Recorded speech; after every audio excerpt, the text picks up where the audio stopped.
evening, everyone. Welcome on this Tuesday evening. My name is Janisa Elias, and I am the Deputy City Manager for the City of East Point. I would like to bring greetings to each of you for taking the time out of your busy schedules to come and find out what's going on in the City of East Point, and specifically the Commons development, which is located directly across the street from City Hall. Before we get started, I wanted to do some introductions and also give our Mayor Dina Holiday Ingram, and our Councilmember Myron Cook, an opportunity to greet you all this evening. Good evening and Happy New Year. I say Happy New Year through February, because I figure by February I probably have seen everybody I encounter at least once, and so I'll give that salutation. I'm Dina Holiday Ingram, Mayor of the great city of East Point, where there is no point like East Point, because of amazing East Pointers like you who are here tonight and engaged. I always say teamwork makes the dream work, and this is our development, this is your development, this is the community development, and we want to make sure that the community is a part of and is aware of what's happening. So you and I both will hear some new information, I'm sure, tonight. But thank you for being here. And I want you to stay engaged, tell your neighbors, like people who couldn't make it, about it, and the ongoing opportunities that we have for you to share and engage. Please stay engaged, stay connected, because this is us together. We're stronger together. So I'll turn it over to Councilmember Cook for him to share a few words.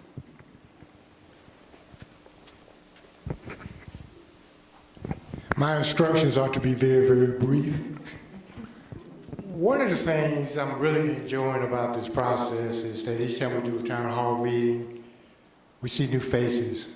We know a lot of people are talking about this project, but when you show up here, that makes that interest level very, very solid. Now, I'm extremely excited about this project, only because I kind of identify with watching something coming out of the ground because of previous job responsibilities. But this is really going to be a big step for the city, and we are definitely all excited about it. We've gotten all of the real core things that need to be done, completed, like financing, like going through the process of picking the contractor, these big subs. We've acquired the land. We've cleaned off the land to a certain extent. We're just about ready now to start unloading shovels. But this project is going to take a while. It's not going to be finished by Christmas, in spite of the rumors. Maybe about 3 Christmases away. But we're going to be watching it on a daily basis. So have fun while you're sitting here. Let your imagination follow the lead group. And before you know it, you'll be looking at the new Commons area in the city of East Point. Have a good evening.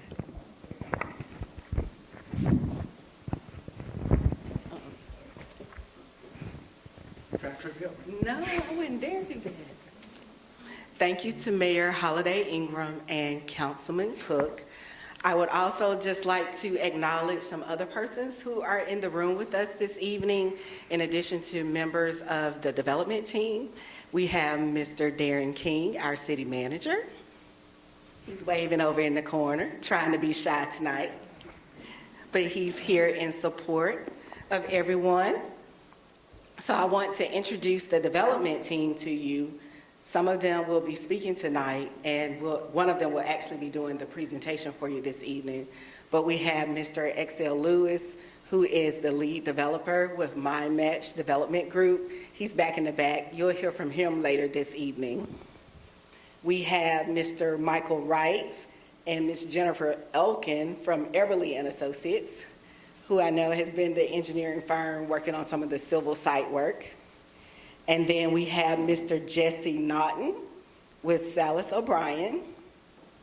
And our featured speaker this night is Mr. Simon Martinez with TVS Design. And at this point, I would like to go ahead and turn it over to Simon, who will go through the presentation with you this evening. After the presentation, there will be an opportunity for Q&A. We will also hear information from Mr. Excel Lewis, our lead developer on the project, and we're also expected to hear some information from Mr. Eric Harris with CoreRep, who is responsible for the commercial lease-up space within the development. So at this time, I will turn it over to Simon Martinez.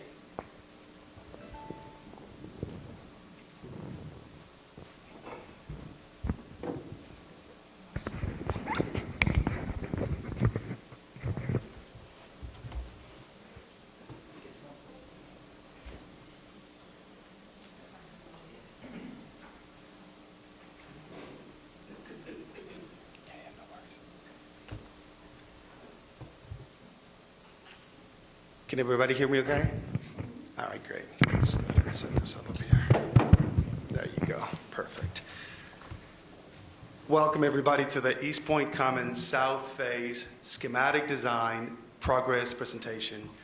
My name is Simon Martinez. I'm a lead architect in the multidisciplinary and multifamily studio at TBS. You know, I started to think about this project and thought, you know, let me tell the community a story. A story about who's going to be working on the project, where we've been, some of the things that we are going to be working on currently, and what we're going to be working in the future. We've broken down this presentation in a way to tell that story. So to get started, I wanted to first of all thank the City of East Point, the mayor, city council members, city leadership for having our development team, including MindMatch, Baker Tilly, CoreRep, and the entire design team. So where have we been? As a recap and brief synopsis, back in 2019, we had a visioning exercise, and we also had in 2022 charrettes and workshops where we basically received the community's input.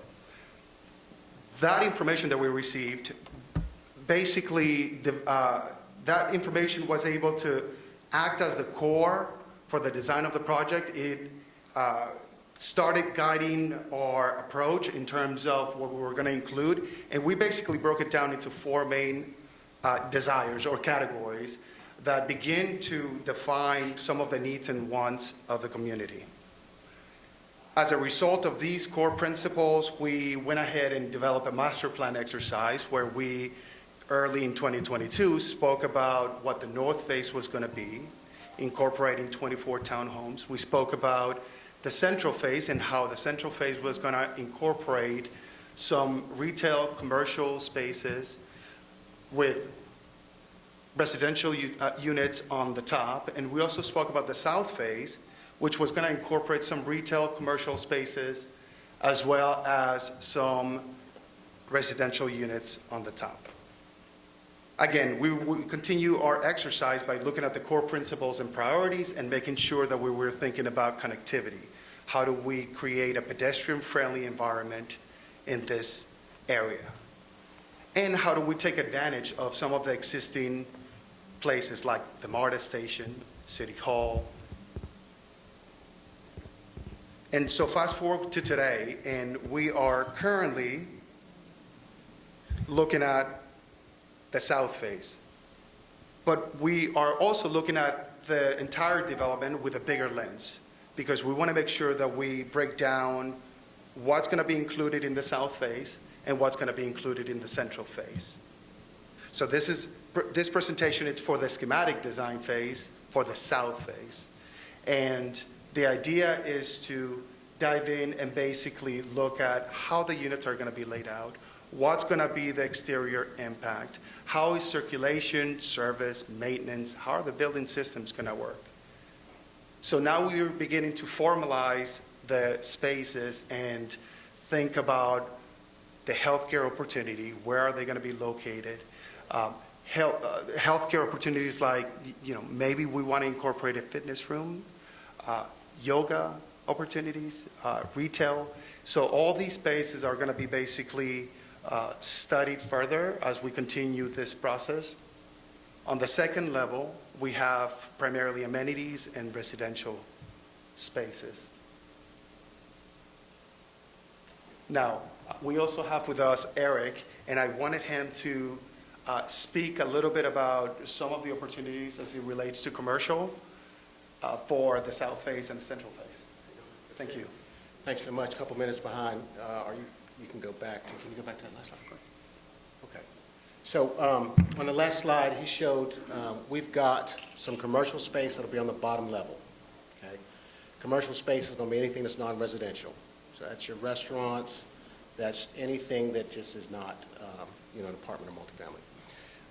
There's about 22,000 feet of, can you hit that for me? There's about 22,000 feet of retail space available. Now that's going to be broken up by many different tenants. Okay, we're talking to some restaurants. It'd be nice to have some new restaurants to come to in the middle of the city. Some white cloth, some that are just standard, some are similar to what you've seen on the other parts of East Point today. We're going to try to bring in some new flavors to East Point to make this a city center that makes it fun to hang out and enjoy different types of food. We're also talking to some of those fitness folks. So there's two buildings there. There's that pink building on the top, if I've got this right, will be a mix of different types of tenants. All right. Then down on the bottom, there's some more commercial space. That'll have a healthcare component, similar to what you know today, but hopefully revamped and new and exciting. And then on the further right side of that, there's a little beige portion there, if I've got that right. And that portion there will be some additional retail. So in this southern phase, altogether, there's approximately 22 and 12, 35,000 feet of space that will house some new restaurants, some new retail, some clothiers, and some other types of tenants that will make it fun to hit city center. Once these folks break ground, you'll then be able to see signs up that say pre-leasing, available for lease, and that type of thing. When you see that, that means that we're working. We're out trying to get people to come see East Point. Our firm is a national firm based here in Atlanta. We've got offices in North Carolina, South Carolina, but we've got a global reach. And what we're going to do is reach out not only to tenants that are in the state of Georgia or in Atlanta, but we're also going to reach out outside of the state. Maybe try to bring in some folks, new types of companies that you've not seen before, so new restaurants. So it's going to be fun and exciting. If you've got any other questions, let me know. I'll be here for the rest of the night. And, part of this process is not just to have somebody like Eric from CoreRep.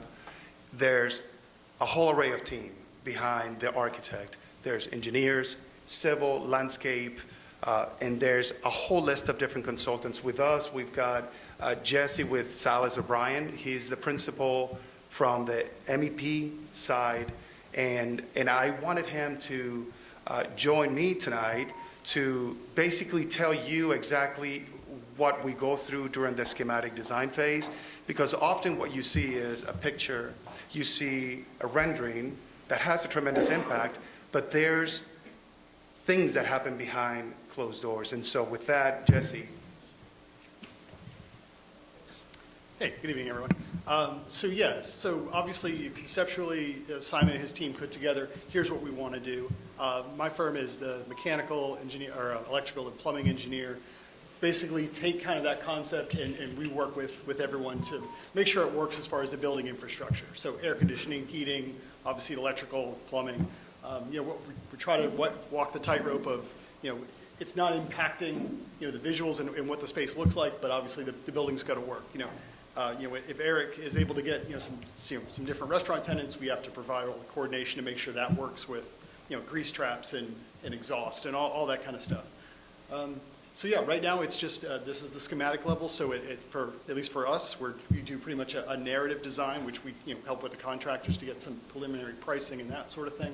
But obviously, as we move into the next phases, which Simon will go over, that's where we start to really get into the weeds. But I'm just the representative for my company, but we've got a half dozen other guys back at the office, working on this and dedicated to this project because we're excited about it. Thank you, Jesse. So something else that I wanted to mention was that while, we're looking at those core principles, there are also certain items that need to be further analyzed. Things related to, for instance, the parking. And, typically it's based on the type of use that we're incorporating into the project. So for this project in particular, we wanted to share our initial approach which basically includes the incorporation of a parking deck that is going to be located south of the existing library. And we will be utilizing the central phase temporarily to accommodate the additional parking requirements. And that will happen temporarily prior, and after that, then we'll have the central phase be developed as previously shown. Now, the idea will continue to be, let's create a place that you can be excited about, a place that it's vibrant, and a lot of it deals with landscaping. So with us, I have Jennifer Elkin with Everly and Associates, and I'd want her to speak a little bit about the site experiences, because this can have a tremendous impact to how you create a pedestrian trigger within this development. Thanks, Simon. Hi, everyone. Again, I'm Jennifer Ilkin with Everly and Associates. So I head up our landscape architecture department there, and an associate. And hear from my counterpart too here on the engineering side, Mike Wright. So when we say landscape, we do mean everything that's outside the building, all the landscape, all the hardscape. And exactly what Simon said, that is our huge focus. And when I go back to those main categories that we looked at, where everything kind of was able to glom around the character, community, city center, and activity especially. Those are all the main drivers of what we're going to look to do here. So as they all mentioned too, we're in that schematic design process, so it's a little bit more preliminary. We're going back, we're making sure all of these things are definitely still carrying through, and we're addressing them. But one of the also very critical things as we've flushed out more with everything is the phasing. Just like Simon said, it's not just how does this work overall, but especially when we think about the exterior experience, how does that work when you have one phase done, but you've got to work on the next phases? So we'll be paying a lot of attention to that. But now to get into a little just bit of the fun stuff, these images are not renderings. This is not the exact project, but they're just design imagery that we like to call it, to really convey the type of character that we're thinking that really is serving as our inspiration for how we see this space. So you see a very large scale master plan there, but this starts to show you a little bit more idea of those smaller areas and those smaller details. So certainly looking at some green space, able to be programmed for multiple uses, things like outdoor yoga, markets, community groups, and just for everyday being in the space. We're looking at things like really interesting pavements and finishes so that this really looks more elevated and really becomes, again, that community space, that community center. Looking at the landscape materials. And some of these details, like you might see in image number 5, really thinking about how we connect to the architecture of parking and the retail and the residential. And how do we soften these edges? How do we really permeate the spaces between the architecture, the indoor and the outdoor? That's going to be something that we look at really carefully. And then not only that, but taking it across the streetscape as well, so that this really looks like a very active and exciting area. I think it's a little summary. So again, we'll be here too if you have any questions. Looking forward to it. Thanks. Thank you, Jen. And, if we take one step back, it's not just about, activating the open spaces and making them exciting. It's about the thought process that we go through when planning for the site. And a component that it's integral to this entire process, it's having the civil engineer look at the site and look at the infrastructure and some of the general requirements. And I've also asked Mike Wright from Everly and Associates to join us and speak about some of the general things that happen during the initial phases. And I think that it's critical because that acts as the foundation and backbone for the project. And so with that, Mike, thank you. Go back to the site. Sure.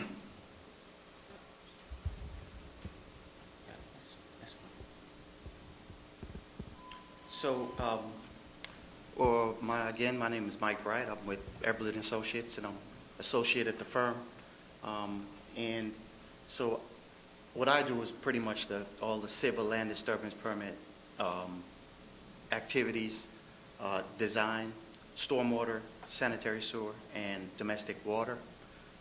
So, we've been engaged to submit a concept plan to the city of East Point, which is the first step of the land disturbance permit process. And we did submit a concept plan that was, that included all phases, and it's purely a concept of site plan, preliminary grading, and drainage plan. So we've done that, and so now we're moving into what we call our design phase to start to develop construction drawings. Our process is a little bit more fast-tracked than the architect. So when the architect is completed with their schematic design, we take their schematic information and then we start our actual design. And we do our design, submit for land disturbance permit, and that usually does take a little bit of time and coordination back and forth with the city officials that's doing the review for approval, and we run that process until we get the land disturbance permit. Behind the scenes, the architect, Simon's group, and the MEP engineers, they're constantly reworking the plan, addressing comments from owners, so things are changing and we're updating as we go. So by the time we get the permit, we hopefully will have everything nailed down to the T, so our design would be what we would consider construction drawings that would then be used to construct the project. Our design phase usually takes about 4 to 5 weeks. So we're moving into that phase now, and should be finished with that here by the end of this month, or maybe the last week of this month for disturbance. So, Thank you, Mike. So as he explained, basically the design schedule, the civil engineer schedule, and the architect schedule are not necessarily aligned, but the idea is to get to a point where both schedules are aligned, and we are able to basically continue with the design process. Let me fast forward to one of the revised versions for the schematic design progress. After looking at some of the interior layouts, I wanted to share this image, which is southwest from City Hall, and what some of the experiences would be like. So we're beginning to look at the exterior articulation. We're trying to create a place where you can have your family and friends. You can go to go to a shop. This image, which we've got, we're sharing from the southeast corner, right off of MARTA, would basically begins to kind of express the experience that you would get. And so we're still trying to bring those principles, those core principles of connectivity, visual access, and activating spaces, bringing shops to the ground level.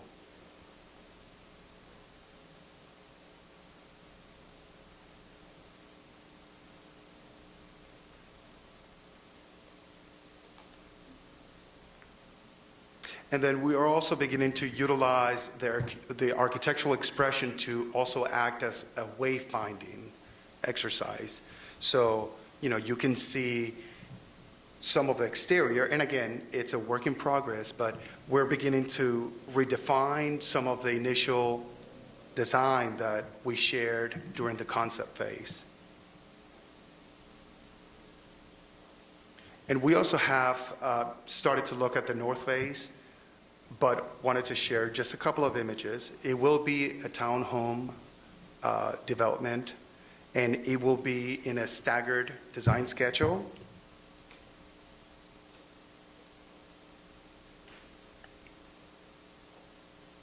Now, the next steps, this is where we are. Just to put things into perspective, we're going through schematic design, and I thought, okay, but what does that mean, right? Schematic design. There's all sorts of different building engineers and players trying to work on this project, and really the idea is to look at the project team, what they're working on, and what we've shared.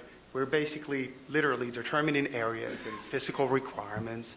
We're looking at the relationship of all the required building spaces and components. And there's a lot more that goes into it.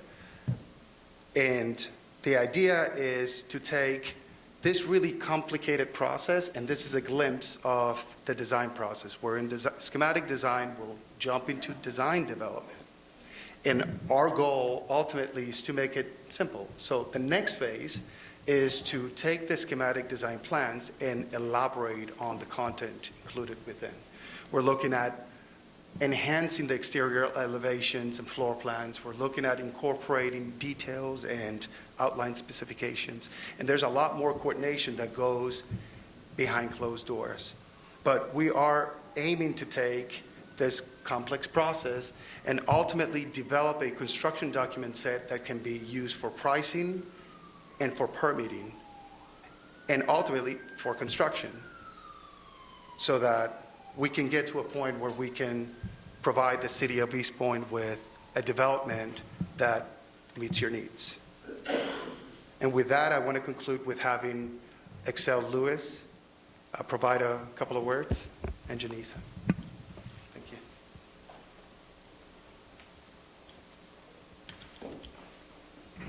Before Excel comes up, I wanted to acknowledge Councilman Lance Robertson, who is here with us this evening, and he actually is one of the council members who represents Ward A, which is the ward in which this particular development sits.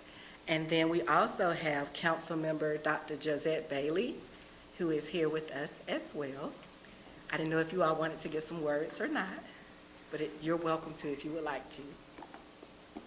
Okay. And just so you all know, we're not live streaming tonight. However, our communications department is recording this meeting, so it will be available on our YouTube channel as well as East Point TV for those persons who were unable to attend in person tonight. And I will turn it over to Excel.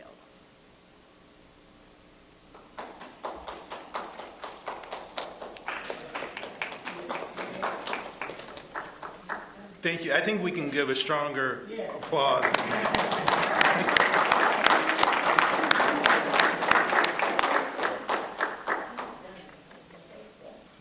And we now also have our Ward A at-large council member, Sharon Shropshire, who has joined us this evening. And Councilmember Shropshire, would you like to say anything to the audience? Okay, she's okay. Well, I'll be brief. I've been known to be long-winded. If we've ever engaged in conversation, it can get windy. So what I'll do is just say a few words tonight or this evening. I just want to echo what's been said in the room today. This is, as the mayor states, a legacy project for the great city of East Point, and a very transformational project. So we want we want to utilize the strongest level of discretion and sensitivity when we're looking at every element of the development opportunity.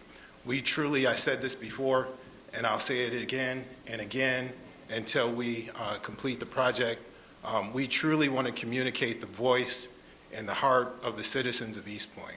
And I think that our team is starting to do that through TVS Design, through the direction of the city, through the direction of the council, and through the direction of the city. So with that said, without any, okay, all right, I'm going to turn it back over to Janisa for just one moment. Yes, we have Councilmember Sharon Shropshire, Ward A at-large representative, who would like to bring greetings to you. Good afternoon, everyone, and thank you all for coming out to give your input on the Commons development. As you know, this has been a long time coming, and hopefully, and I know, that it will be something that each and every one of you can enjoy and that each and every one of you can look forward to and that you can utilize. It will enhance our downtown. It will bring more business into our downtown as well as restaurant, something that each one of you have always said that you want. So I look forward to this development. I thank the mayor, the city manager, and all the council that supports this. And hopefully you can give your input as to what you want, and we can start breaking grounds and make that happen. Thank you.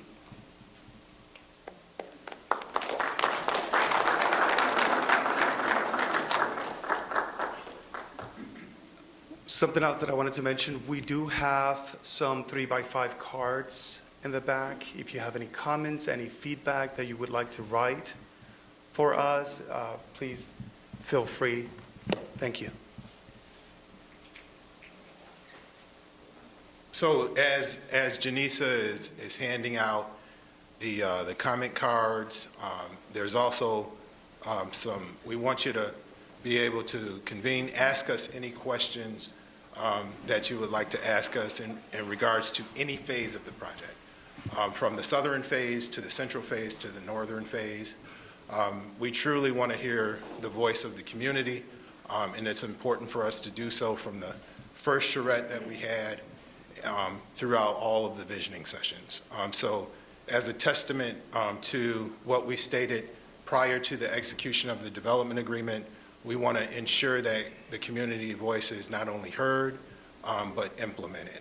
So at this time, as Janisa's starting to pass out the comment cards, I think we can open it up for a few questions.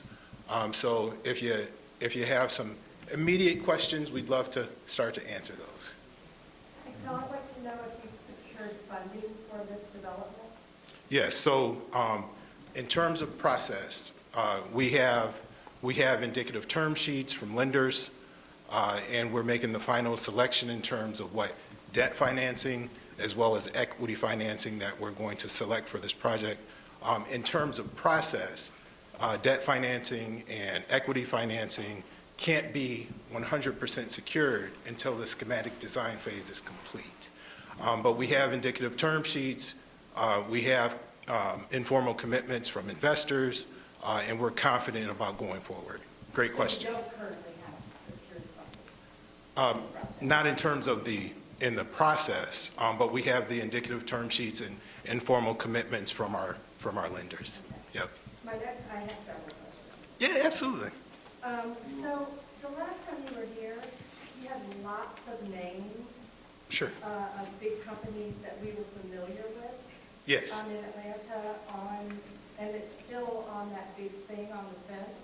Are those people still on board with the project? Absolutely, and more. Okay. Yep. Is Grady staying? Well, we can't officially say that. We are having discussions with Grady, but it wouldn't be legally sound to say that they're on board at this point. But we're going forward with that intention. Okay. Yes. And then, in terms of the businesses, are you all prioritizing locally owned businesses over other businesses, specifically East Sure, and I'm gonna have Eric come up, because I do want to focus in on that point, on that question that you asked in terms of Grady. We can say that we have a letter of intent from Grady, as well as a few other restaurants and retail. So I think I'm in safe space in terms of saying that, but I want to turn it over to you to go into some more detail. Those are excellent questions by you. So as we work through this process, we're in the conversation zone we're supposed to be in until everything is finalized with starting to turn dirt. Once we start to turn dirt, and once we finalize all the square footage and the actual final looks and everything that we need to do to know what we're going to put up, what's going to be put up, then we can finally execute all the conversations we're having. So we're having those conversations with the folks you mentioned. Our job here shortly, I'm sorry about that. Our job will be to also reach out to some other groups that I mentioned earlier that are not only local, which are prioritized, which is actually kudos to the developer for doing that, because in most cases, in my instances of being involved with developments, they usually just go after national money. They just usually go after national money because that supports the financing, okay? But in this case, this developer and this team are going local, keep the flavor of the city as it is, make sure that you feel comfortable with everything that you want to be in your city. And so we've listened to some of the planning meetings. We've had prior meetings here, hopefully you were here, to ask what you want. And so all that's going to be instituted. I hope that helps some, okay? And I'll also say, and then we can move on to some other questions, but I'll also say, we wouldn't be this far if it weren't for the partnership with the city of East Point. Not only the Economic Development Council, but the council as a whole, and other employees within the community. They were engaging various business owners throughout the community, even prior to the process. So through that engagement, we had letters of intent very early in the process, which is usually not seen. Usually letters of intent come right about now and a little bit later after turning dirt. But we're happy to report we've had not only that interest, but we have the letters of intent from some strong businesses that will really help to vitalize and revitalize that downtown city area. Other questions? Hi, I run the farmers market for the city. Yes. And I guess a couple of months ago, someone sent me these drawings, and I saw that in the drawings, you had put space for farmers market. So I have a couple of questions regarding that, because, you know, as wonderful as it is that our city continues to use the films, the market has to move every time a film comes, so we've been scooting around a lot, which has been very challenging. Is there an idea of a timeline of when groundbreaking begins? In these drawings, are you going to reach out to us and chat with us about how you're fitting that into the schematic? Because, I mean, I see, even from what I saw tonight, it's changed a little bit. Sure. The first couple, and it's going to, I understand. But it would be very helpful for us, because we're talking to other partners in the city, as we know we're going to end up having to do. So can you kind of give us an idea, A, how in the schematic is that market going to fit? I know sometimes stuff like that gets thrown out because of these days. I know how this works. So Sure. we really want to kind of figure out what's happening. How are you considering that? And also, you know, for other local businesses that are going to use these green spaces. That the green space has changed a little bit from what I've seen. So, I mean, can y'all speak to that piece of this today? I'll lead in the response, and if you want to chime in, Simon. But in just a clarifying question, I know you're with the farmers market. Are you with Market 166 or? Well, I've got folks. Well, you said Oh, that's right. Yeah. We work together on a lot of things. Okay, so we actually, the face masks, I'm sorry, but yes, so we've actually already started communication with Permium. Yes. So Eric and I have had some introductory conversations with you all. So our intent is not to leave anyone behind, not to leave anyone out. We want to be as inclusive as possible. So to answer your question directly, it is our primary intent to maintain the presence of the farmers market, if not grow it. So that is our intent. And then Simon, if you want to chime in. Yeah, so, one point to address is, yes, we will be coordinating with the community as we continue moving forward. More importantly, we're going to coordinate amongst ourselves, including the construction team, because they're going to be responsible primarily for the sequencing of the project, development of the site logistics plan, how they're going to mobilize.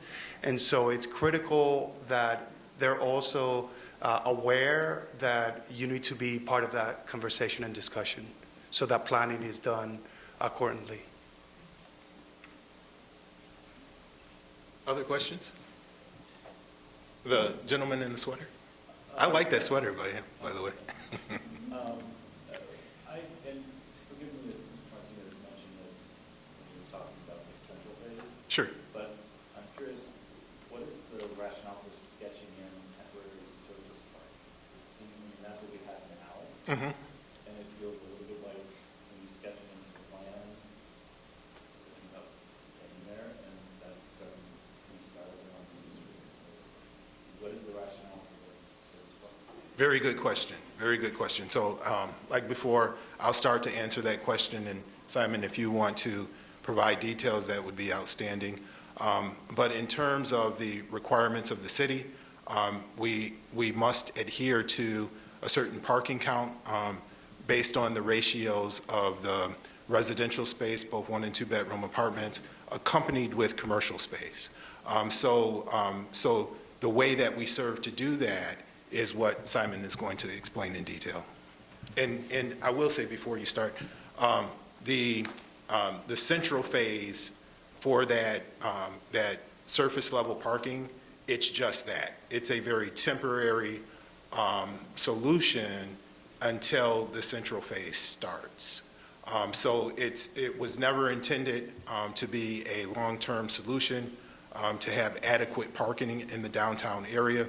We all know that parking is a premium in the downtown area now, and to add this amount of density is a welcome opportunity, and that's why we addressed it with not just one structured parking garage, but 2 structured parking garages. And the largest parking garage is in the central phase. So. Thank you for that question. It's really a function of the type of use that it's going to be incorporated into each one of the phases. So commercial, retail, food and beverage restaurants, those type of uses will yield different parking requirements. Same thing with residential. So the idea is to be able to comply with some of the parking requirements by incorporating temporarily surface parking in the central phase. Otherwise, we would have a deficit. And so while it's temporary, we want to make sure that we provide all the tenants retail spaces with the parking that they need. And that's why we're going to incorporate a 5-level parking garage in the central phase. As Excel mentioned, it will suffice the parking requirement need. Sorry, just to follow up. So we're not talking about just a surface parking lot. We're talking about some sort of a parking deck that's integrated into residential and retail. Yes, yeah, the parking deck, it's going to, again, it's going to happen in sequences, and it will be a function of coordinating with the contractor how and where they will begin work, and how they're going to mobilize, where they're going to lay materials, where they're going to come in and go out, with the trucks. But I think, the key here is making sure that we're meeting some of the city's requirements, and that we're able to complete the development, because the south phase is counting for the central phase as a unified design that meets those core principles. Addresses the farmers market, it addresses the grocers in the north, it addresses additional parking requirements that are going to be incorporated north of the grocer spaces. So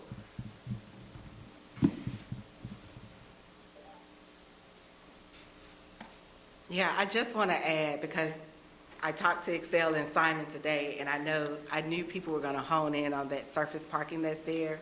So that's why I wanted to make sure it was stressed that that surface parking that is shown is temporary.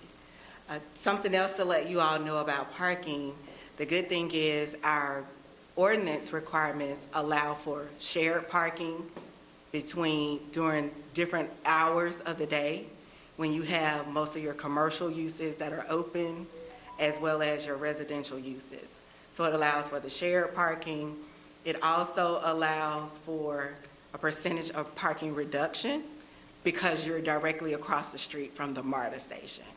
So again, I don't want anybody here leaving thinking we're gonna have a big old surface parking lot in the middle of the Commons development.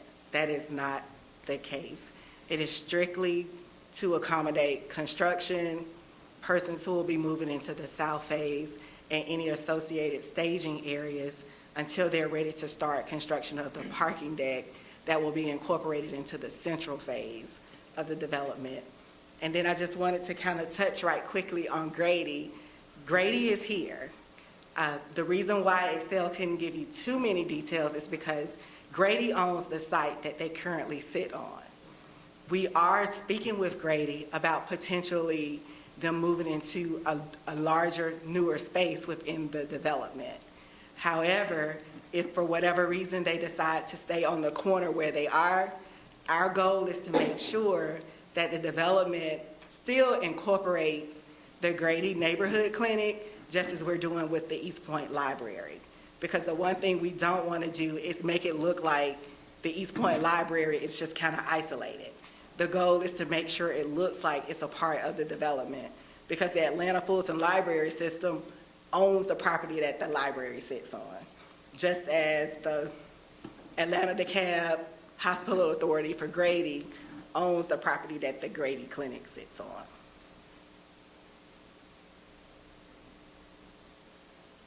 Thank you, Janisa. Other questions? And I think I counted 360 residential units.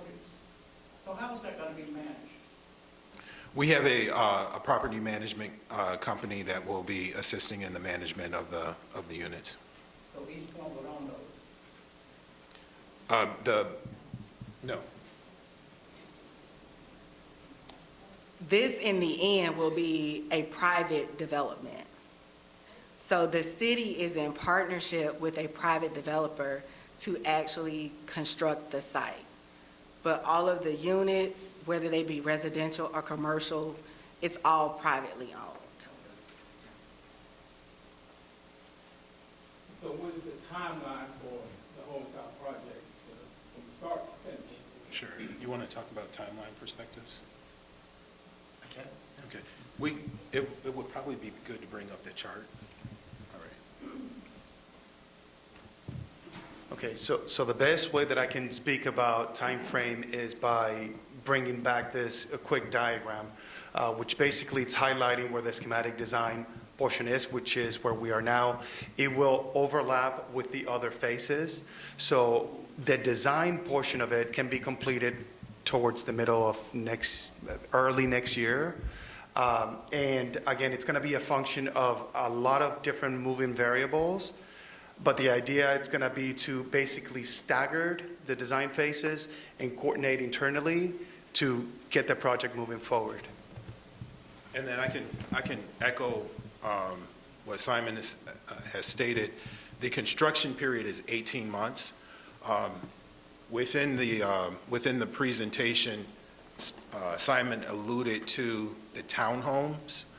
So in the south phase, the central phase, and the northern phase, we have an opportunity to speed up the construction period by staggering the phases. So our objective is to run in tandem. And what I mean by that is we have no intention to build out the southern phase, lease it up, see how it goes, sit back. If that goes well, then build out the northern, central phase, and then build out the northern phase. No, our intent is to build out the southern phase, even potentially staggering the northern phase after we start the southern phase. So we're doing 2 phases almost in tandem, and then completing it with the central phase. So those are some of the things that we're discussing right now. So in terms of timeline, those things might move up a little bit in a very good way for the development, because our ability to stagger. That's a testament to not only TVS Design, but Choate Construction. I think, forgive me if I'm wrong, but TVS and Choate has worked on between 12 to 14 projects together previously. So Choate and TVS has a really good working relationship, and that's one reason why they were selected to be a part of the team. But also, it really gives us confidence to deliver a development opportunity in a very timely manner. I hope that starts to answer your question. But when do you think you'll begin groundbreaking? Are we looking at late spring? Are we looking at early summer? I mean, do you kind of have a gut feeling of when that will begin? Yeah, do you want to cover that, and then I can speak a little bit more about that? So probably lead in talking about when schematic design is complete, and then going through those phases, and then that'll give them an idea. So in regards to the schematic design phase, we are in the midst of completing the package. Once we move into the design development phase, we're talking within, 4 or 5 weeks exercise. I think the bigger picture, it's not necessarily the design timeframe, but the contractor's timeframe, because that can be, anywhere between 104 weeks under, or 78 weeks, depending on how the design is molded. So part of the strategy from the design's perspective is, let's make sure that we communicate often, early, that they understand what the scope is, so that we can more thoroughly, move forward on the same page. So, a lot of the gaps that happen to delay schedule is partly due to miscommunication. So, that we're trying to address really early on. So, I thought I heard a straight answer. You gonna get? Yes, I am. Thank you. Because that's been a part of our lively weekly discussions with the development team. So our goal is to do the groundbreaking for the south phase, which is the first phase of the development, the first week of April. Don't hold me to it. Please don't beat me up and give me nasty emails if that doesn't happen. But that is the goal we're working towards, which is the first full week in April, one of those dates, to do the groundbreaking. I will tell you, just to give you an idea of some key critical items that are occurring right now. We are in the process of negotiating the purchase sale agreement for the purchase of the south phase. We also know that there will probably be some easement agreements for the central phase, because we know the developer is going to require some of the property within the central phase in order to construct the south phase. So that's occurring as we speak. Also, Eberly and Associates, which is our civil design firm, they are feverishly working on the land disturbance permit plans so that they can actually be submitted to our planning department to be routed through the process for review, as well as also working on the replat of the site. So those are some activities that are actually, you don't see it, but those are activities that we're currently working on now that are actually critical to ensuring that we meet that goal of the first week of April groundbreaking. I hope that helped. Did that help? We're talking about April in the future. Oh, yes, April 2023. Yes, April 2023. And I will say some exciting work has already started to happen on that land that we're referencing, the East Point Commons.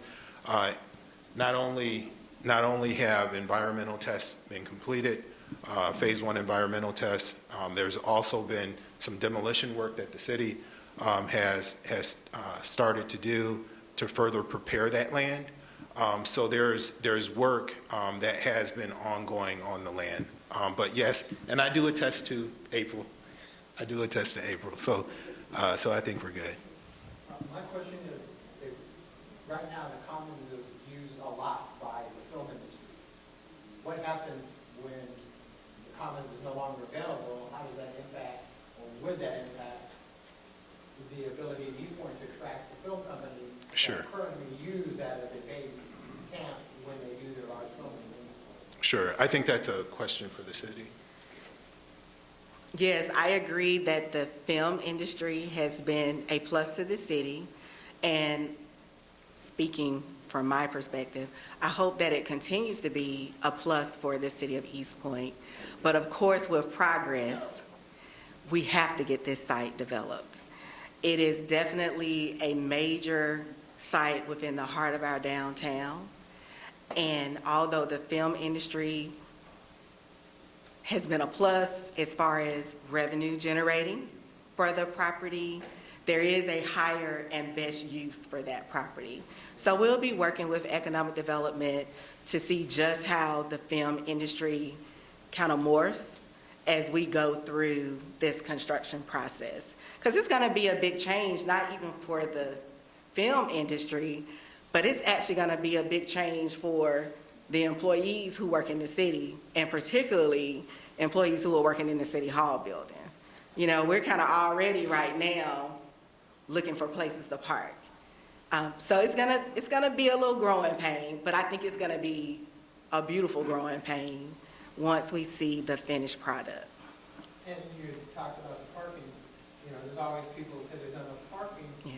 I lived in East Point for 35 years, and on Main Street from the library on down, at one time, there was all angle parking from there all the way to Ware Street, from Cleveland to Ware, but it looks like that parking, those lines have been faded, and people actually use that as a fourth lane coming down, coming up Main Street, and I'm just wondering if the city has thought about, hey, we need to restrike this so people know that there is parking there, because right now, there's really nothing to let anyone know that.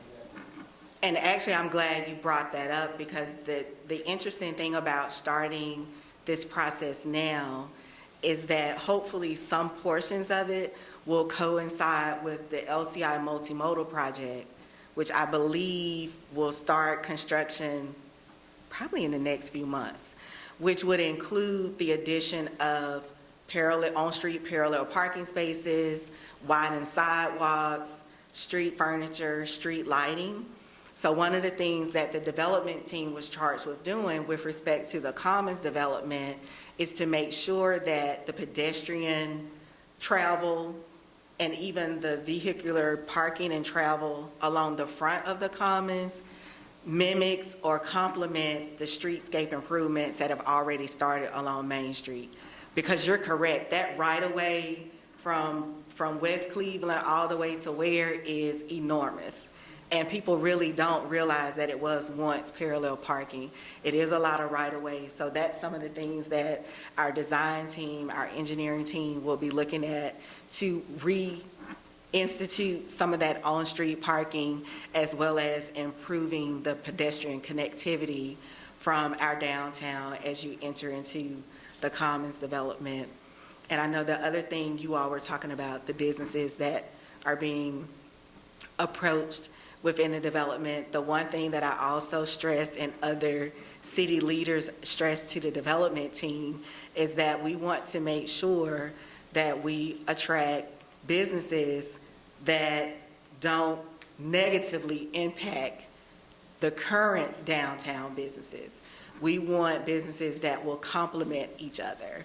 And that's trying to make sure that we don't have businesses that provide the same service or sell the same product. But it's something where, okay, if I feel like eating a certain type of food one day or, you know, doing some other type of service another day, all of that will be available to appeal to a multitude of people within the city and those people who are actually visiting the city. So we purposely have stayed away from big chain brands. And I think there was a hand in the back, and then we want to go here and here. Yeah, so I'm a project manager in the industry where I work with designers, construction, as well as engineers. You're saying that you're working an 8 to 12 week roughly time until you move dirt. You've already talked about infrastructure. You've also talked about aesthetics. So somewhere in between infrastructure and aesthetics, there's construction of the physical place itself. I would think that by now there should be some kind of a design or something that's close to what these structures would look like at this phase. I mean, you're at a point now where these guys over here that are talking about water and sewer and pretty landscaping, they got to see what building they're putting in there. So where are you in that phase? We have sat here in several meetings and sat down with yourself and other people and came up with ideas from a community as to what we're looking for this. That's been months in the works, and we haven't seen anything since. So I'm wondering, when will we see the design of the structure itself and what's going to be involved in that? Also, do you have enough LOIs to fill everything that's in the lower portion of this structure? Yep. I'll start with your second question, and then we'll move to the schematic design component. In regards to the second question, and I'm pointing to Eric, we are confident that we have LOIs to fill the commercial space. In fact, we have more interest in terms of LOIs than we can fill the southern phase. So we're actively having conversations in regards to the central phase as well as the southern phase. So Eric, you want to speak to that, and then Simon, you want to speak to the schematic design in terms of the building assets.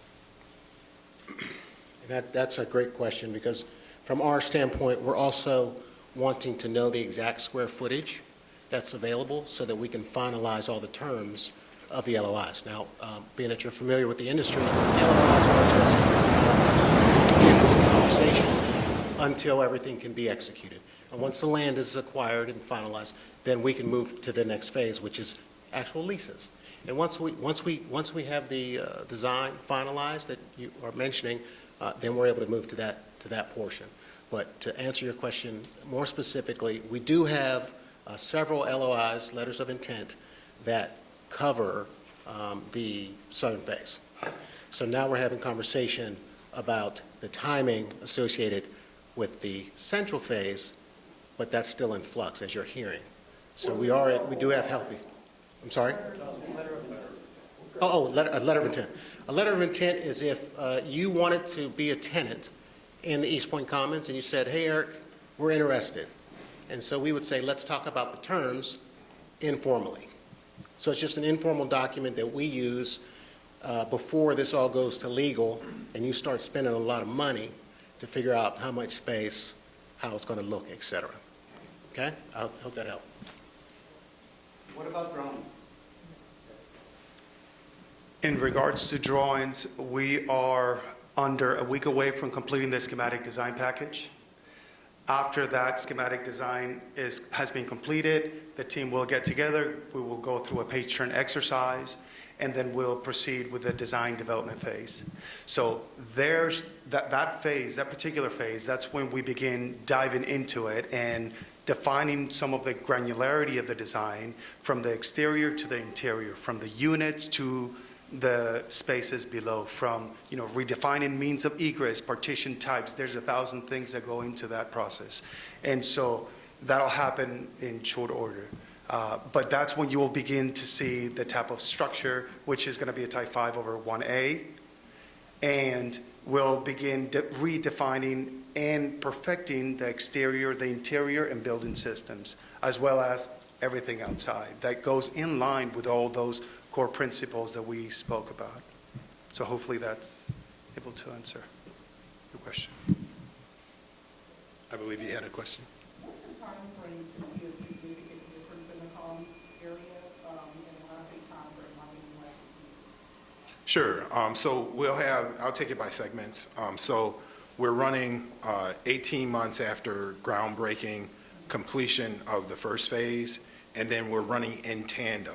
So I'll say if we don't, worst case scenario, if we don't stagger the phases, it looks like we're going to stagger the phases, meaning that we're going to start that north phase while we're building out the southern phase. So if we don't stagger the phases, we're running in 18-month increments.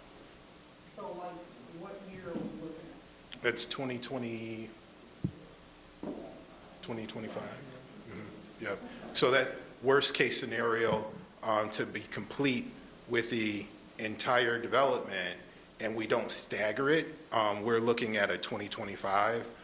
But being that our intent and our plans involve staggering of the phases, it will be truncated. There you go. Yeah, quick question on clarification. You said the groundbreaking in April, correct? That's in April, but we haven't garnered funding, secured funding yet. So the groundbreaking is just ceremonial, or is that when? Well, let me be specific in regards to that. We can't take on money until we complete the schematic design and satisfy the bank, satisfy the equity investors, et cetera. So we can't technically take on money until schematic design is completed. Then we can technically take on money. And that's the only reason why I said that. We have debt lined up, we have equity lined up, and we're confident about moving forward. I think I lost track of who, so I believe you. Yeah, hi. Thanks for this. Absolutely. I was just curious. I see a city desire to really prop up and support local businesses and being a part of this project. Obviously, you've heard a little bit of the developers that are doing this, but I mean, is there any sort of, aside from just a hope and a dream, is there any actual documentation, any sort of legal work, any sort of any sort of paperwork to basically back up these hopes that that we're going to really develop a real local centric business culture within our downtown area? Is there any sort of actual proof and put it? You know what I'm trying to Right, right. No, and I can speak to that. So we have, I stay up at night because we have 7 attorneys that's working on our team in regards to the legal documentation. So we started, so in terms of the process, we started in negotiation after the RFP was let and was awarded to My Match Development Group and team. That started the negotiation progress for what's called the development agreement. So the development agreement is the Bible, which is what we abide by in terms of building out the development. So that's the development agreement, and then we have contracts in place with our team members in terms of that. I think Janisa alluded to the purchase and sale agreement. So we're finalizing the purchase and sale agreement as well as the LDP. So there's a lot of documentation in place to ensure that not only the development is moving forward, but we're held responsible for doing what we're supposed to do. Right. And also the city. Yeah, and I was going to say, is this just initial term? If they're going to be in control of these spaces, that means they can change rent whenever they so choose based on market value, et cetera, I'm assuming, correct? There are guidelines in place, but it is a private development. Okay, so they can basically do what they want. I don't mean that you're wrong, I just mean that they can, if they want to raise the rent $1,000 in a month, they can do that. I'm just thinking about the long-term tail. Right. I think to bring some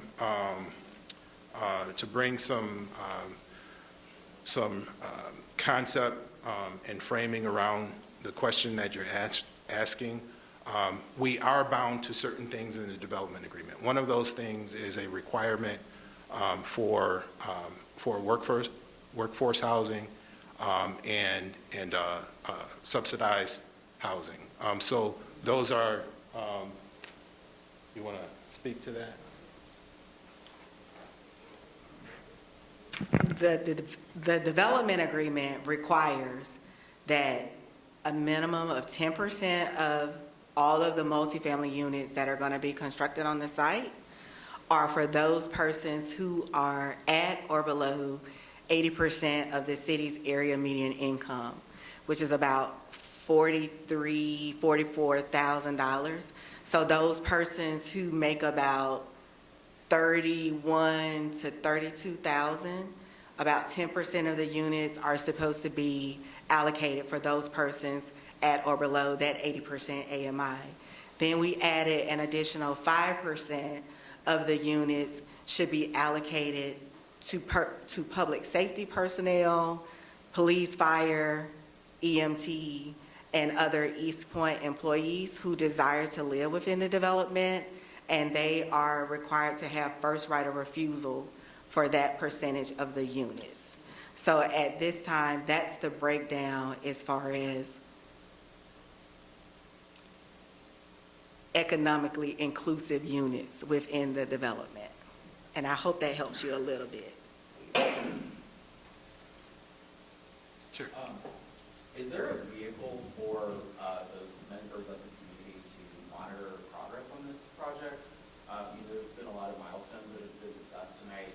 The schematic design is going to be done in the next couple of weeks.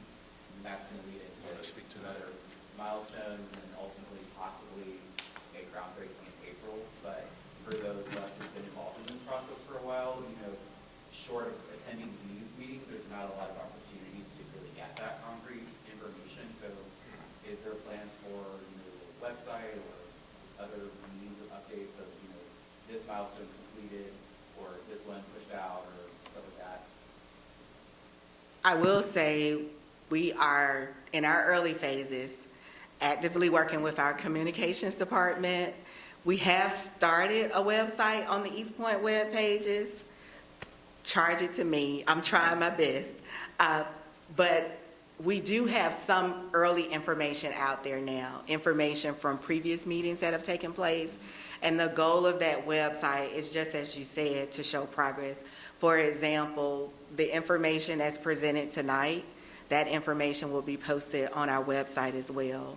And then the other thing that our communications team has been working with the development team on is kind of a connected type of web development, such that if you go to the East Point web page, which I believe is under the city manager's department page, where you will find information about the East Point Commons development, there will be a link to the site that the development team is also going to host regarding progress with respect to the project itself. Theirs will probably have a little bit more information with respect to Shope Construction and the general contractors team, because I know as a part of this portion, we're also going to be establishing dates for general contractor meet and greet.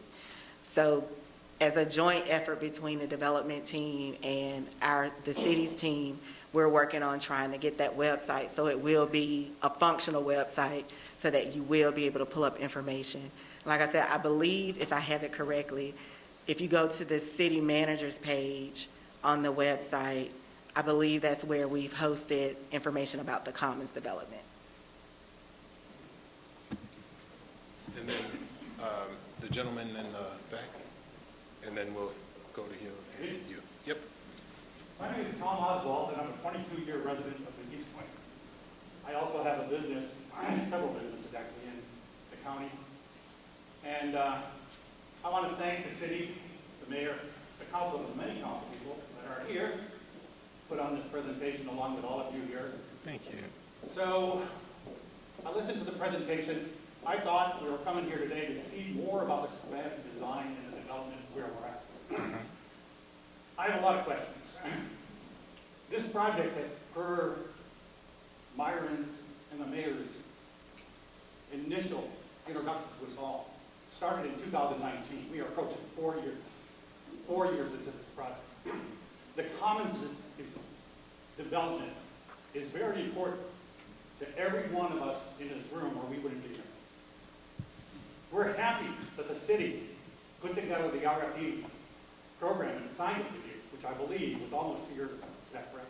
That's correct. Okay. So after 2 years, I'm expecting more. I don't know if I'm expecting more because I just want more for the city, okay, or for the people. I have questions. My questions are this.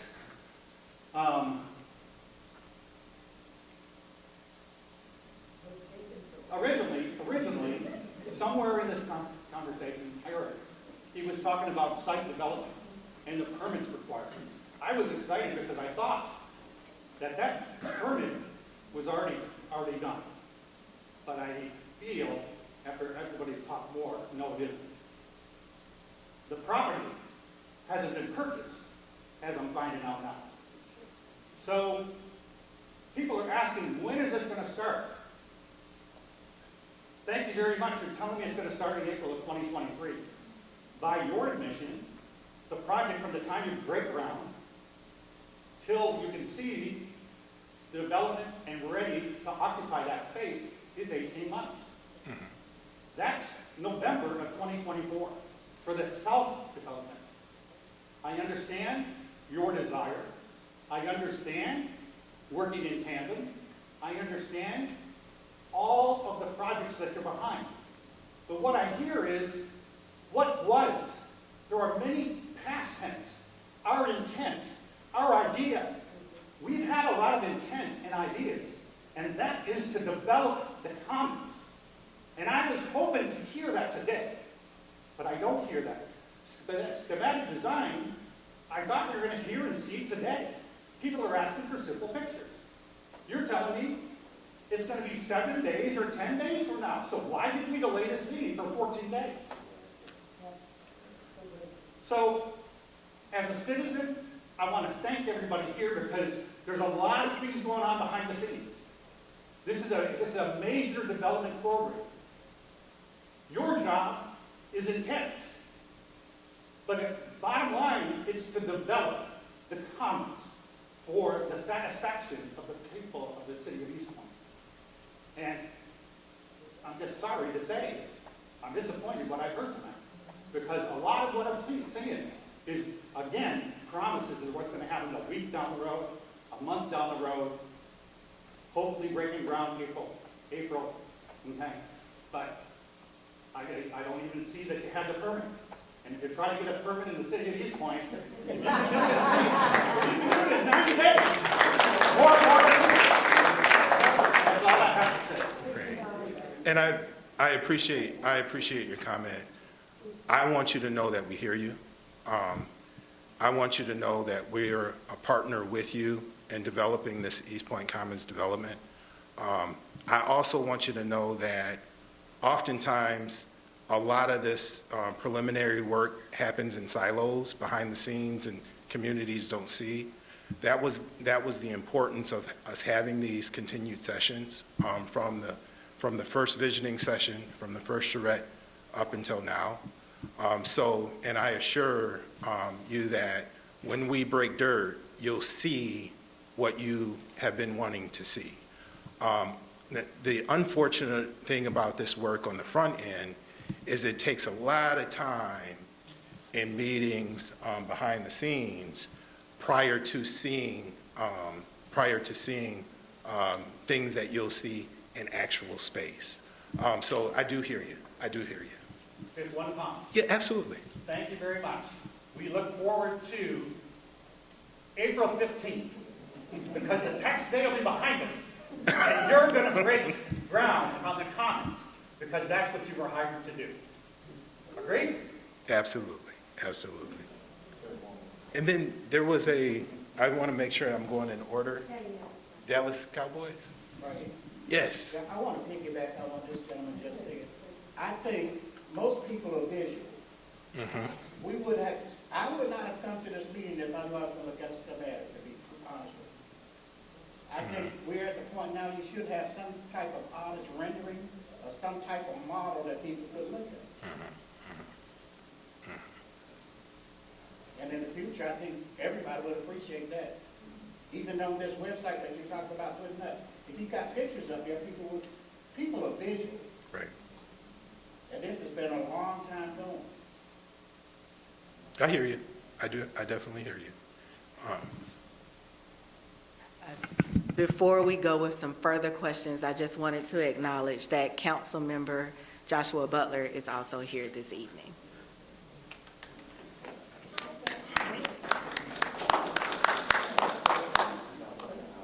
And then there was a question in the back. I've been in East Point for 13 years, and when I first moved in, it was not an area that was considered to be desirable, but I saw without it from. Okay. The one thing that I hear consistently about the city is that the permitting department is a nightmare. There's a house going up next door to me that is actually finishing 6 months later than it was supposed to because of the permit department. I work in IT, right? I'm a bit of a generalist. I can look at your system and fix whatever the damn problem is to get these permits moved faster. But all I keep hearing about development going on in East Point, which is way behind as far as I'm concerned, way behind the curve. I shouldn't have to go over Camp Creek to go to Starbucks, when where we live is 5 minutes from the airport. You know, we're 10 minutes from town. My house has gone up in value 3 times what I paid for it, and I still have to drive 20 minutes to go to Starbucks? Why is that? And I'm not trying to get stepping outside of this development. I'm actually looking forward to it. It's well overdue. But like I said, consistently, the thing that I hear the most as far as stifling development in this area is the permit department. And that's what I want to know. Why is that? Because this is beautiful to see, but if the permit department doesn't make any sort of measurable change in how they issue out permits, we'll be looking at these same photos next year, and the year after that, and the year after that, and the year after that. And East Point will still be known as Will City, that they film all kinds of stuff. Our property values keep going up, our taxes keep going up, but we're still back in Macon. You know, what's going on with the permit department? How can we fix it? Just let me ask.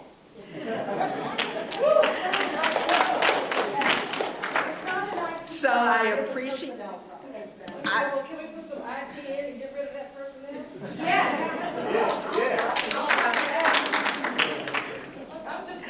no, okay, trust me, I appreciate your comments, and they have been noted.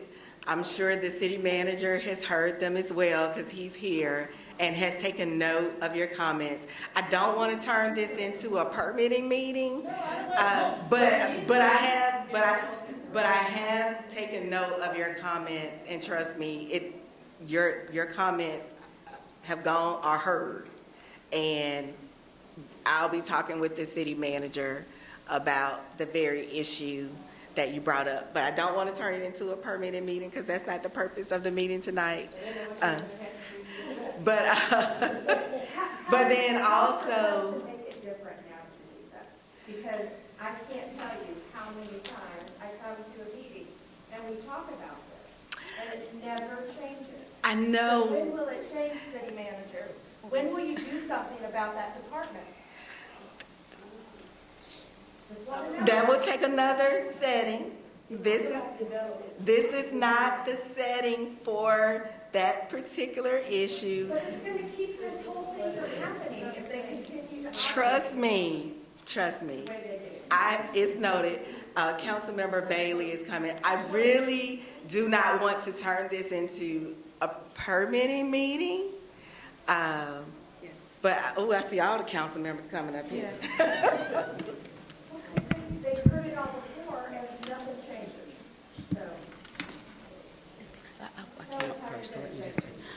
Well, first of all, I just want to say I'm excited about the Commons Project, and what you all have articulated about the permitting process is something that I do hear from the residents and constituents of East Point. And I hear it over and over again. The city manager is very committed to doing something about the permitting process. In fact, we're actually meeting tomorrow to talk about that exact thing, the permitting process, to really do something about it because it's long overdue, as you all mentioned, and the director is going to be involved in the meeting. I believe also Jaleesa as well. Although this is not the focus of this particular meeting, your concerns are heard, and we're going to do something about it. I'm a newly elected council person. I walk door to door, and I heard that over and over and over again, and that's exactly why, talking to Mr. King, he's listening, and he's going to do something about it. I can assure you all of that. So I'm very excited about that, as well as the Commons project. And I want to take it a step further. I had this conversation with the planning and zoning director, and there are a lot of layers and moving pieces to planning and zoning. So I understand that they are going to meet with that department, but you have to take it a step further. I was going to bring it to the city manager to have a planning and zoning meeting where residents can listen how the process is and all the steps and the layers that each thing has to go through with all of the people that are involved in that process, every department that's involved in that process. Because it's not a one-stop shop with just planning and zoning. There are things that has to be approved by the building department. There are things that has to be approved by the fire department. So there are many pieces to the layers that to this process, and maybe we can figure out how to cut, see what can we take away in making the process a little bit better. So that's what I plan on doing, is to have a town hall meeting just on planning and zoning with each department that's involved. But again, this meeting today is basically for the commons development and how we can enhance our downtown and how we can bring more people and more business to downtown, because we do want people to move to East Point. We want to make this a work, live, and play city. So if you can just give us a little time, but I do plan on having that meeting, and just give us a little bit more time and let them finish with what they have for the design. And we can talk about having that town hall meeting for us with planning and zoning. Thank you. Thank you, Councilman Shropshire. And I'll do a time check. How are we looking with time? Okay, all right. So I think we can take a few more questions. Okay, so. Yes, Brian Rose. I have a quick question about the walkability. Has there been like an assessment of how much foot traffic is expected to go through the commons? And just how many people will be, you project that will be involved interacting with these spaces? I mean, I'm to speak for a lot of people from the downtown side. We want to make sure this area is walkable, safe, and fun. I know the green space was a huge component of it, so I'd just be curious if there's any data that us as the audience can see just about walkability, foot traffic, and how the citizens can interact with it. Simon, do you want to talk about the traffic studies and various studies?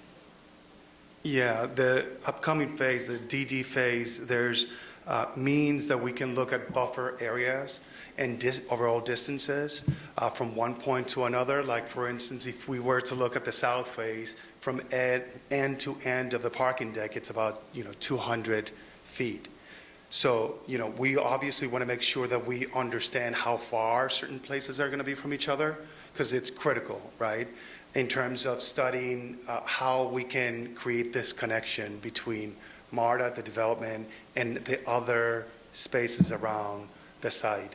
More importantly is the study of traffic, and what type of impact that's going to have to the overall site, and how we can best accommodate. And that's another process that Everly and Associates can also take on as the civil engineer.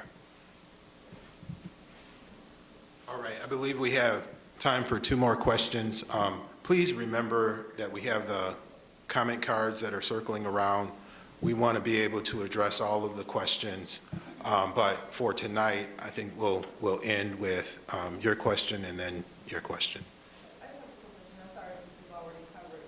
In terms of maintaining maintenance for like the green space things, is there like a good, better, best budget when it comes to maintaining landscaping, cleanliness, trees, and that kind of thing? Because as we develop the commons, I'm wondering, is there an approach to maintaining the way that it looks and not like once it's built, it's kind of like, you know, we'll sweep here, we'll put a trash can here, but making it look pristine continuously and not just like, you know, kind of thing. So is that like a good, better, best budget approach to that, or how does that work? I heard pristine and then budget, so I don't know if I can answer that entirely. But I will say this, that there is definitely something we approach just in the design, is to design it in a way that gives you much less need to have a good, better, best. So that it, you know, you've got trees that don't make as much litter. You've got things strategically placed, furniture, trash cans, that you don't have only two because they're overflowing. So we really pay attention to all of that stuff, the kinds of finishes. So, you know, are they getting all stained, and do they look horrible after a year because they're all around food and beverage? Those are all things that we'll consider, so that it's always incumbent upon us to try and make it as, I hate this term, but maintenance-free, but little as maintenance as possible, so that it can still really look good, given what I would say would be a very reasonable average kind of maintenance schedule and budget. I hope that. And would that be the responsibility of the landowner or the city itself? The landowner. Yep. Yep. And then, question? We're gonna finish with your question. Thank you. So actually talking about traffic, is there any thought to returning Main Street and East Point streets to two-way traffic? So that's a a city. I mean, I'm probably the closest house to this development. And so I see, I mean, people fly down East Point Street and Main Street at 70 miles an hour sometimes. That doesn't encourage walkability to shops and when you're trying to get across those streets. And so I think two-way traffic would solve some of that, but I don't know what the thoughts are on that. I will say that question comes up every so often. I will tell you that DOT denied that request years ago to turn it or return it to a two-way street. But I think what will help is the LCI multimodal project. As you know, a few years ago, we did the streetscaping under the Transportation Enhancement Grant, which widened the sidewalks, added the street furniture and lighting along Main Street. Well, the LCI multimodal project is going to actually come and enhance what was started on Main Street under the T-Grant program. So from what I understand, the LCI multimodal is actually one of the few projects that have been done where you're actually going to take an additional lane and kind of create this potential for a gathering space. So it's going to enhance the widened sidewalks that are already along Main Street, but then it's also going to include the construction of sidewalks along East Point Street. It is going to change the direction, I believe, of Whiteway, Thompson, and Dorsey. If I'm not mistaken, those are mostly like two-way streets right now. Under the LCI multimodal, they will become one-way in opposite directions. So that should also help with some of the crazy driving patterns that we see along East Point Street as well as Main Street. Because I know one of the issues that we're dealing with even on East Point Street, we look out the window on a daily basis and see somebody going the wrong way on East Point Street. So with that LCI multimodal, I also anticipate better signage to make sure that people don't turn the wrong way on East Point Street. But then also, I know sometimes it is like you're dodging a bullet trying to cross over East Point Street. Even though the crosswalks are there, you better not step out. So the LCI multimodal should improve some of those traffic concerns with respect to pedestrians. And like I said, I believe the construction starts within the next few months on the LCI multimodal. I just want to say one thing. Yes. I appreciate this presentation you guys have. And I too, I'm a retailer, I too have been waiting on that common to be built. And not only the commons, also William Hamilton, that development also. And while you were building downtown to bring business to downtown, there are some people that not coming in all that congestion. So Carroll Street is already congested. So my thing is, what about the other residents that live further on Cleveland, going to Atlanta? Everybody's not coming to that retail thing that you guys are doing. It's very hard and live, like you said, with the one-way streets, nowhere to park. And how does that development help with Q Restaurant and Thumbs Up with the banking and nowhere to park? I mean, with all that congestion, you know, we already congested with a one-way street. You know, I am going to be so surprised to see this development come up, because I think it's been, what, 2-3 years, when we was supposed to be shoving dirt. I was running the election at that time, we couldn't have anything. We didn't get it. Now you're saying, hey, I'm telling you guys, I'm telling you, the development, we need this development. We need it, not only in downtown, if Jalisco could get some further in the neighborhoods, because it's not a big grocery store, they're a retail store. We need a grocery store. We need that. You guys will do a lot of interfering with the businesses that's down there, farmers market, Cupcake, and all the surrounding areas. So I'm hoping and I'm praying that y'all develop. You know, y'all been blowing the wind in us for a long time. I can say something else, I'm reading that along. We're tired of it. We are actually tired of it. And back to that permit, maybe it's not to think of the permit part. I hope and I pray that you guys don't have a problem getting y'all's permit. Money, you know, groundbreaking, no money, no work. And then all the time that you guys were speaking of the letters of intent, what I was going, them people might back out, didn't they? So we stand a chance in not having all those stores filled. So the permits does play a major part in development of this city. It does. Might not be appropriate to say it, but y'all best believe it. The permit does play a major part in developing this city. Y'all got so much on hands, Chief. Y'all got so much. Commons, Williams Drive, come on, you guys. We tired of the smoke. Let's get it done. You guys stand up there and say, y'all gonna do that. We want to see it done. We're tired. We're tired. We're very, very tired of this. So I'm looking forward to seeing the dirt being shoved. I am looking forward to the whole downtown, not just downtown. Y'all take it further development. I wish you did. Y'all take it further. We need it. Thank you. And I appreciate that, because I will tell anybody, like I said, it'll be growing pains, but I am looking forward to seeing everything across the street from City Hall torn up. I won't mind taking the complaints, but I know if I see it torn up and see dirt turning, I know that there's something better coming. So I just want to say I appreciate each of you coming tonight. And I believe our development team has heard, because I will tell you, we meet on a weekly basis. And I think sometimes it is best for the development team to hear it from you all, as opposed to hearing it from me. Because like I said, we do have lively conversations about some of the very issues you all have brought up tonight. But I think it's good that they were actually able to hear those same issues from you, so that, not that they don't understand the importance of this project, but I just think it's good to always hear from the people who live here and work here, so that they'll understand just how important and how invested you all are with seeing this 9-acre site developed across the street in the heart of downtown. And If I can just say one closing remark before we give way to Madam Mayor, I just want to say I truly appreciate you holding our feet to the fire.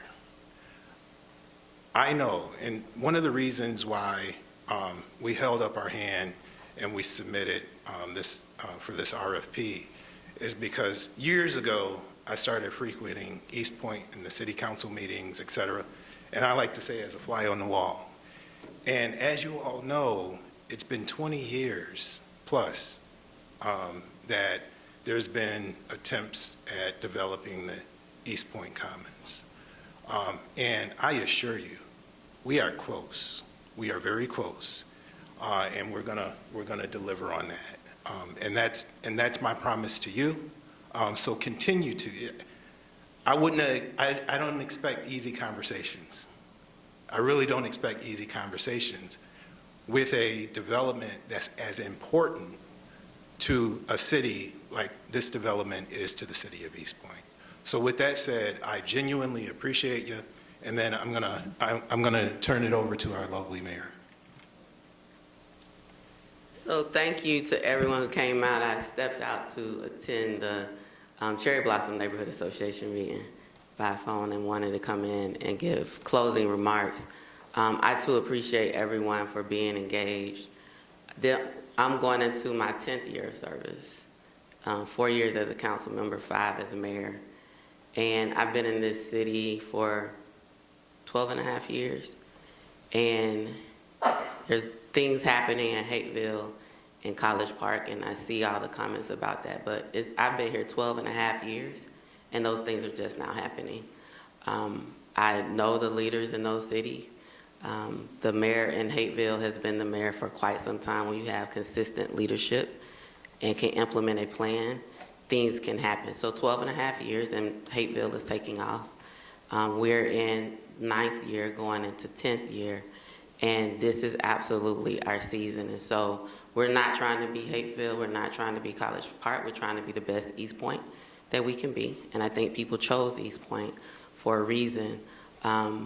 They've been doing a lot of hard work in those cities over the years, so at least over a decade for Hateville, and now they're seeing the fruits of their labor, and we will see the same. And so I encourage you to stay engaged. I encourage you to be a part of what we're doing in the city. We will grow in a way that's right for East Point. We will grow in a way that leaves no East Pointer behind, that allows our legacy residents and legacy businesses to stay here and grow with us and not be involuntarily displaced. Who are legacy residents? People who've been here for a while.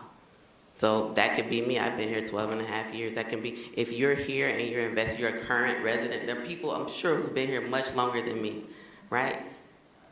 Oftentimes when developments happen and we start doing this type of development in the heart of our town, downtown, rest assured, when that shovel grows in the ground for this development, the values of these properties all around here are going to start going up like ASAP. They're already going up. So rest assured, though, that if you have been here for a legacy resident, been here for a while, that means your property value is going to go up. But with property value going up, that also means your property taxes go up, right? So a part of our equitable growth and inclusion strategic plan talks about how do we create a legacy resident program to help ensure that residents who've been here, and we have some qualifications. The Atlanta has it through their Invest Atlanta program. How do we help to ensure people can stay in their homes and benefit from the wealth, right? The equity that builds up in their homes, but they're not pushed out. Because the goal is to make sure, again, as we grow, we can be excited about new people coming, but my first priority and my first commitment are to the people who are here.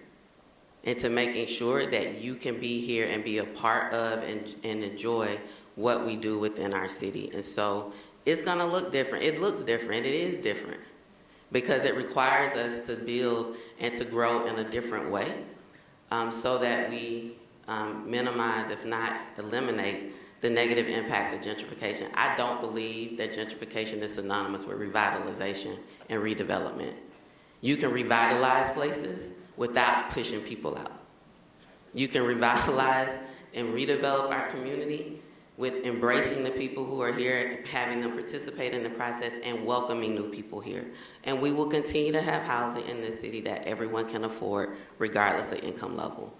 So that means growing housing inventory for all income levels. Our East Point Housing Authority is a critical partner for us in that, for our low and moderate income housing. Developments like this give us opportunity for moderate, middle, and even high income housing, right? We have housing in this city literally from 500 square feet to 7,000 square feet, right? And we want to continue to be that place where everyone can have a place in our city. So it looks different. It feels different. It's not the same because the systems don't work. And so we have to disrupt those systems and grow differently. And that's my commitment to you, because the people who elected me want to be here. And everybody doesn't have the same income level, and we're a very diverse city, and that is our strength. So it requires us to do things differently to ensure that we all can be a part of this. And when we welcome the world to East Point in 2026, when the World Cup comes to the Atlanta area, it's going to be in the metro area, and our downtown is redeveloped, and we have people of all different incomes and diversity in the heart of our downtown, and our community has spaces there, they're going to come and see how you can grow a city equitably and ensure that your residents are there and a part of welcoming people to your city. So this is our legacy project. This is a legacy piece of that. And I'm looking forward to it moving forward, as well as all of the other developments that are happening in downtown. But rest assured, like Coach Prime, I know everybody's probably seen him lately. He says, we're coming. For East Point, I say it's coming, right? It is coming.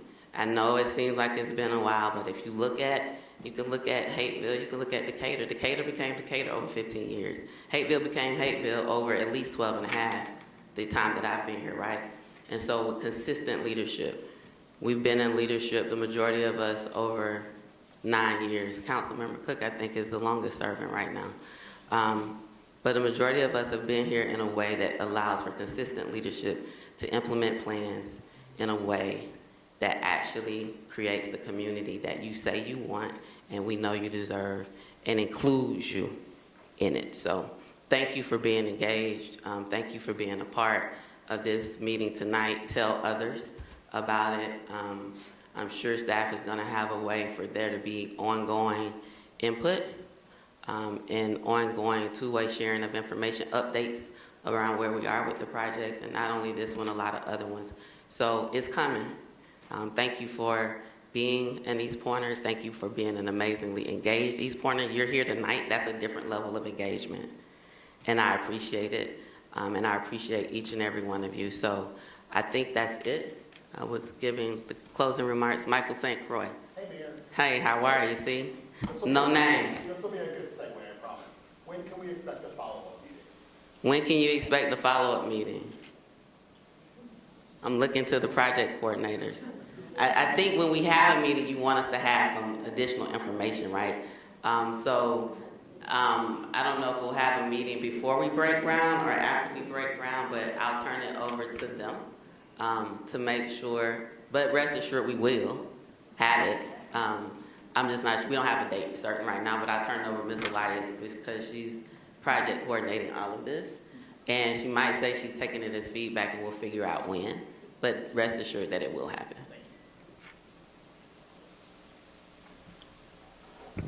And that is correct. I cannot give a date right now because, again, like Mayor Holiday Ingram said, we want to make sure that the community meetings are productive meetings.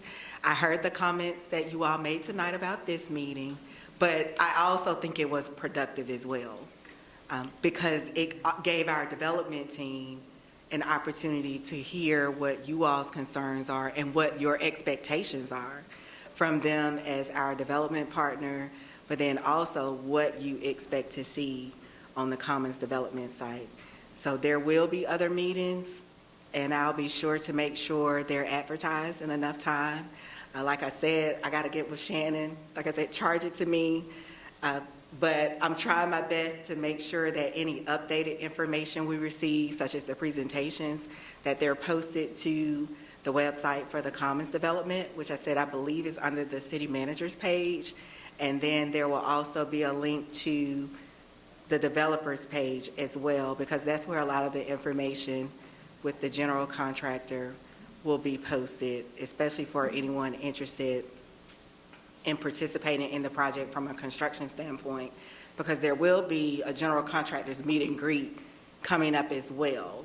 So as we get closer to that, solidifying that date, that's information that we'll be putting out to the community as well. Because we're also trying to make sure that there's opportunities for people who live here in East Point or have businesses here in East Point to also be a part of the project in some type of way as well. And I believe that's it. If there are no other comments, I want to thank each of you again for coming tonight. You have Simon's information, his email address. Please email any additional comments you may have. If you filled out the comment cards, we'll pick those up, or you can put them on the back table. I'll make sure the development team gets those comment cards as well. And you can always email me with any comments or concerns that you may have about the development or any other issues in the city. And my email address is gelias@eastpointcity.org. And my number is 404-270-7026. And with that said, you all get home safely and have a wonderful evening.